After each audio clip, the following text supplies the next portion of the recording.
And about 5 minute walk from where I am is the Dongxing Port, which serves as a vital gateway for trade and tourism between the two countries. Well, the volume of entry and exit of people at Dongxing Port remains consistently high.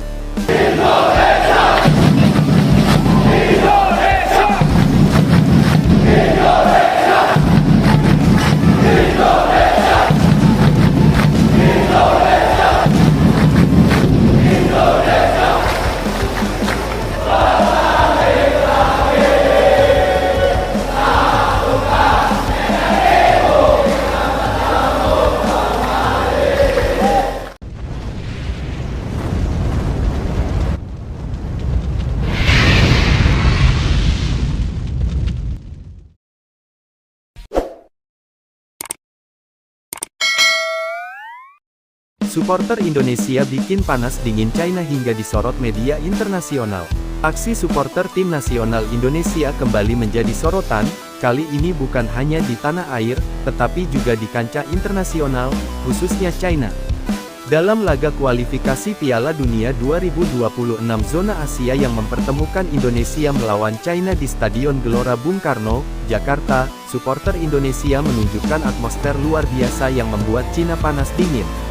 Sejak pagi hari, ribuan suporter telah memadati kawasan Senayan. Mereka membawa bendera merah putih raksasa, drum, klare, dan koreografi masif yang telah disiapkan berhari-hari sebelumnya. Chant, Garuda di dadaku, menggema tanpa henti, menciptakan suasana emosional yang membuat merinding siapapun yang menyaksikan. Menjelang pertandingan, tribun tampak memerah oleh lautan suporter. Ketika lagu kebangsaan, Indonesia Raya, dikumandangkan, seluruh stadion bergemuruh. Saking kerasnya suara suporter, siaran langsung CCTV5, saluran olahraga nasional China, mencatatkan gangguan audio sementara dan menyebut suasana di GBK sebagai neraka bagi tim tamu. Tim China terintimidasi. Beberapa laporan dari media China menyebutkan bahwa sejumlah pemain mereka mengalami tekanan mental akibat atmosfer luar biasa di stadion. Menurut laporan dari Sina Sports, pemain belakang China, Wang Zhenchao, mengaku tidak bisa tidur nyenyak sehari sebelum laga karena suara suporter Indonesia yang terus bergemuruh hingga malam hari di sekitar hotel tim China menginap. Kami belum pernah merasakan tekanan seperti ini. Bahkan saat bermain di Jepang atau Korea, atmosfernya tidak seintimidatif ini, ujar Wang, dikutip dari media China tersebut.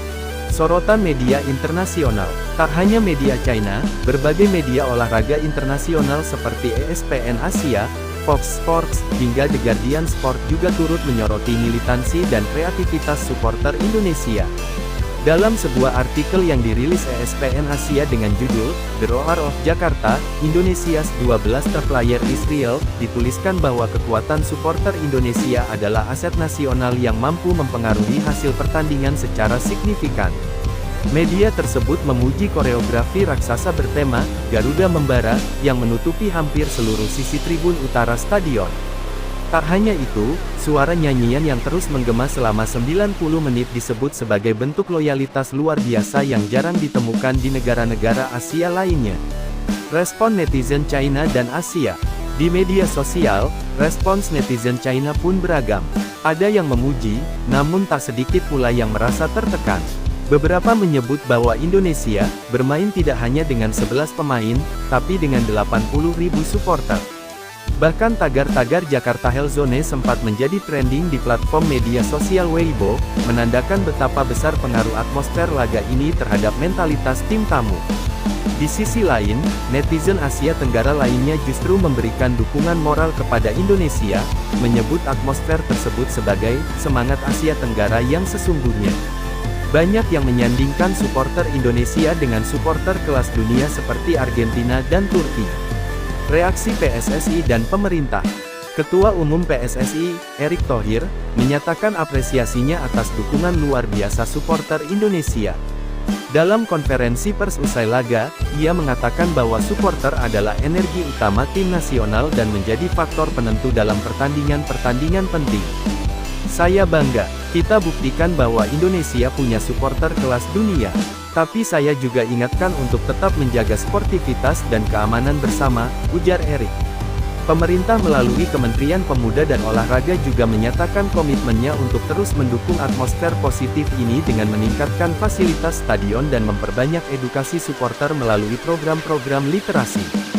Sepak bola menjadi fenomena baru di Asia. Fenomena supporter Indonesia ini bahkan disebut-sebut bisa mengubah peta persepakbolaan Asia. Sejumlah analis olahraga menyebut bahwa Indonesia saat ini tak hanya berkembang dari sisi teknis permainan, tetapi juga dari kekuatan budaya sepak bola yang hidup di kalangan supporter. Sepak bola bukan hanya 90 menit di lapangan, sepak bola adalah budaya, dan Indonesia sedang membuktikan bahwa mereka punya salah satu budaya sepak bola paling hidup di dunia, tulis jurnalis senior dari The Asian Games.